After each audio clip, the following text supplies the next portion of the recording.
All right. Hey, what's going on, everybody? My name's Craig, one of the many followers on the Urban Intellectual page on Facebook. Reason behind this video, so last night they put up a video with your man, Brother Polite, chopping up with some people on the subway out in New York, talking about some apparent inconsistencies in the Bible. I wanted to address this last night, but I saw the video right before I was going to bed, and honestly, after working off of like 4 hours of sleep, I got 2 jobs and a baby. You can imagine I don't get to sleep too often, but when I do, I take my sleep very seriously. So, so I put up a little comment on there just saying, I'm really glad that your man's reading his word, but honestly thought some of those things were pretty easy to address. Partially because I sort of figured somebody was going to say something about it, because kind of serve as a little reminder to me. So that way, next time I get a chance to check Facebook, I don't forget about it, because I really do want to talk about some of this. Also did the video at work. Didn't like my first take. Also realized I had a lot more I wanted to say about it. So here we are about to chop it up on some of this stuff again here. Before I get into it, shout out to you, man, Brother Polite. Really admire the man for the fact that, stands for what he believes in, and was actually one to, do some research and read up on things and try to bring up some questions. So with that being said, let's get into it, man. Just want to, if you see me looking off over here, it's because I just wrote everything down. I want to make sure I don't forget anything. So one of the first things he brought up, just kind of a concern that he thought the God of the Bible was a bit of a schizophrenic, just given that things kind of tend to go back and forth. Can't seem to make up his mind, apparently.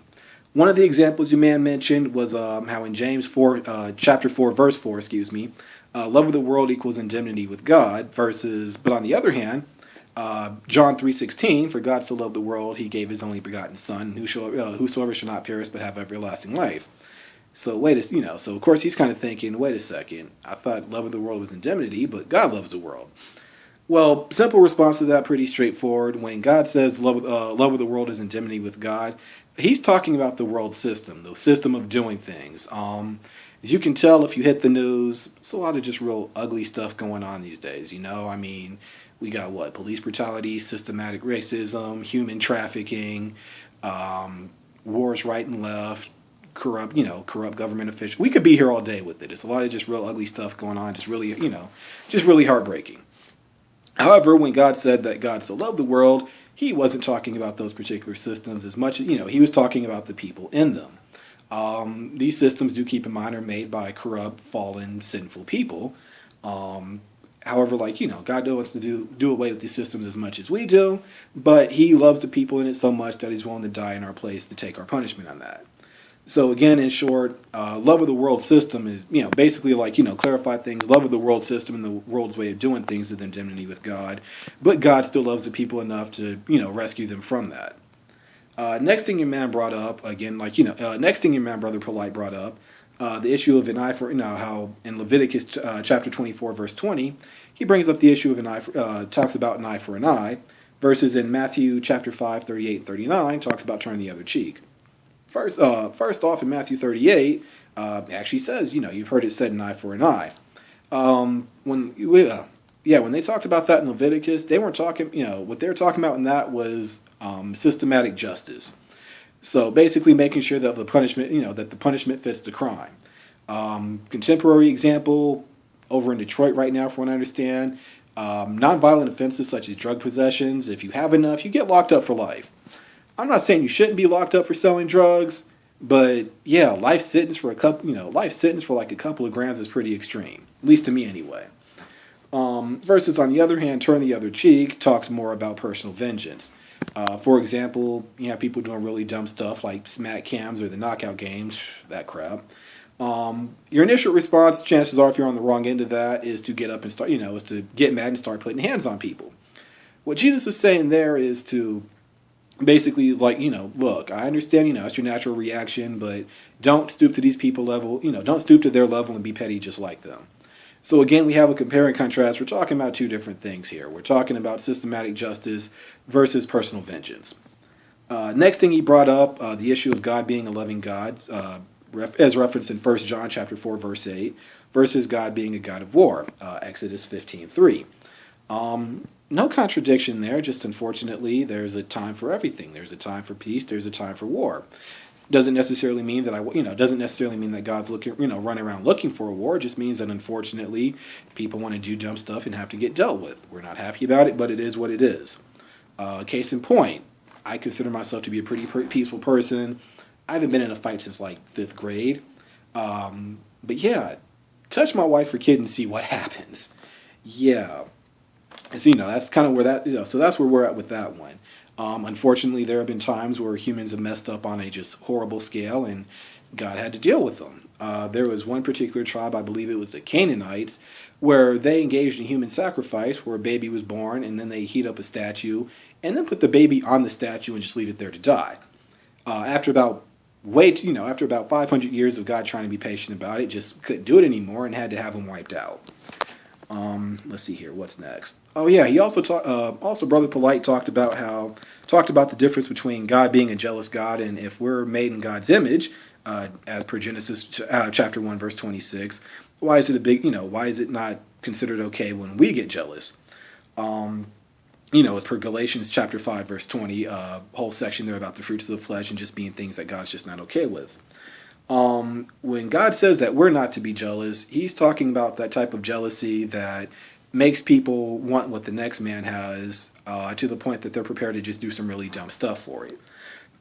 Example, pull up at the office today. I push a '06 Nissan Altima. I ain't winning any car show awards, but I get from A to B, so I ain't too mad. Except for the fact that I get there and parking spot right next to me is some dude with a 2013 Mercedes CLK. I ain't gonna front. It's a couple days I walk in the office a little salty, wondering what exactly am I doing with my life. Then I see the lady in the wheelchair, and okay, I feel a little bit better now. So the be-all end-all point there is just trying to it's just not wanting us to want what the next man has and not wanting us to be focused on keeping up with the Joneses. I kind of wonder what the world would look like if we didn't do that. I mean, there have been so many just ugly decisions made in the name of greed and just trying to get what the next man has. It's just horrible. On the flip side, when it talks about God being a jealous God, he's jealous for what should already belong to him to begin with, which is our worship and adoration of him. Unfortunately, a lot of human beings like to worship everything but the one true God. You have a bunch of false religions out there. People worship their status or whatever. People worship their status, material positions, so on, so forth. Basically put it in perspective. It's kind of like you're at work. Everything's going great. You come up with this really brilliant idea, makes the company a lot of money, and they go and congratulate somebody else who had nothing to do with it. You'd be a little bad right there. So that's what we're talking about there. The difference between jealousy and people doing dumb stuff versus basically give me what was already mine, versus God just asking us to give him what was already rightfully his anyway. Next thing he brought up, which is actually a really good point, brought up the Malachi chapter 1, verses 2 and 3. Jacob I've loved, Esau I've hated. Kind of makes you wonder what type of loving God just sits there and just blatantly outright hate people like that. First off, this wasn't so much as hate people as much as you have to consider the culture in which the Bible was written. Basically, when you say it like that, Jacob I've loved, Esau I hated, kind of sets it up as a Jewish idiom meaning love less. Better example of that, take any of my homegirls from, say, high school, college, or whatever. The love I have for them compared to the love I have for my wife. Homegirls from high school and college, we hang out. The most you get from me is I'll buy you lunch and you getting a hug and that's it. My wife, on the other hand, name it, I got it. I will do anything I can to, make sure she's taken care of. That's just called being a man one-on-one, in my opinion. So that's pretty much the comparison here. On a side note, too, while we're talking about that, Jacob didn't necessarily, didn't just mean Jacob the individual and Esau the individual, as much as the fact that they're both, in this case, symbols for their respective nations. Jacob being a symbol for the nation of Israel and Esau being a symbol for the Edomite nation. Reason God, loved Jacob, loved Jacob more and cared for Jacob and Israel more than the Edomites was because God's plan for redemption for the world, was to bring about the Messiah Jesus Christ through the Israelites, more specifically through the tribe of Judah. So that's what that was about there, especially when it got to the point where the Edomites and the Israelites were at war with each other. God of course had to choose a side. God of course had to make sure that things didn't get messed up as far as Jesus coming into the world and being able to redeem us all of our sins. So in short, as far as Brother Polite saying that the Bible causes chaos and division, not exactly. What I mean by that is that I've heard, I mean, there have been way too many stories where people read the Bible, then decide to become a Christian, and unfortunately, their non-Christian friends and family just turn their back on them.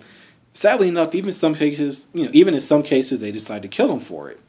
Really heartbreaking, but what can you do? Um, so basically, my response to that is not really the Bible that causes chaos and division, as much as it is people's reaction to it. Too often, people want to be God themselves and want to run things their own way, and when that contradicts with what the God of the Bible said, leads to a lot of drama and stuff. And of course, people do anything they can to make sure that they can do things their own way, and that's where I think the drama with that comes in.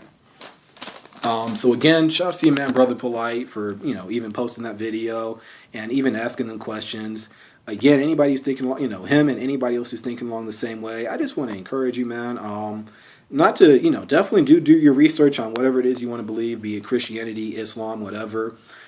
Just ask that you do your due diligence and just don't take things at face value, because there's a lot of things that may seem a little bit suspicious at first, but once you look into it, definitely makes a lot, definitely makes a lot more sense. Find that all throughout Christianity. Find that all throughout the Bible, where a lot of things that kind of seem like it's contradictory at first, but if you actually study it, it's not really that much of an issue at all. On a side note, though, while y'all watching this video, notice something a lot in the pro-black community I want to touch on before I get up out of here. Just with a lot of interest in taking shots at the Bible and Jesus and Christianity in general lately. To be honest with you, with some of the stuff that a lot of y'all have seen, unfortunately, I don't blame you at all. I mean, unfortunately, you've had racist white people going all over the world, raping, murdering, and killing everybody in the name of white Jesus. I'm sorry, did I say Jesus? That's not, that's not Jesus. That was Caesar de Borgia's son. That wasn't, the Jesus, real Jesus was actually a Middle Eastern god. But I mean, you have a lot of people that just do that, and just a lot of other really ugly things in the name of Christianity. You have a lot of the stereotypical hustler preacher. Collection plate goes around the church like 4 or 5 times, talking about a building fund. The building about to fall apart, but he got a new Mercedes out front. Kind of sense that make. So I mean, you have that. You have basically a lot. I don't know how much y'all follow in the news, but recently a bunch of black pastors more or less just sold us out for a meeting with Donald Trump. Conveniently, right after a black dude just got jumped at one of his rallies. Pretty brilliant publicity stunt on Donald Trump's end to get everybody's mind off of that. But I mean, unfortunately, when a lot of people see Christianity, they unfortunately see stuff like that. For what it's worth, I just want to, just really want to apologize on behalf of Christians everywhere for a lot of us just that type of behavior, and I just want to encourage y'all again that to seek Jesus and basically just be able to tell the difference between that and, unfortunately, people's mistakes and just misusing and abusing that and just using that to their own gain. I forgot what else I was going to say, but that's pretty much the main things right there. Again, shout outs to Urban Intellectuals. Really love what y'all doing with the page. Thank you for even asking me to do this video in the first place. Hopefully this was helpful as far as just addressing this issue and just going from there, man. Yeah, y'all got anything else to say? Hit me in the comments section. Be happy to chat with you. All right, peace. God bless.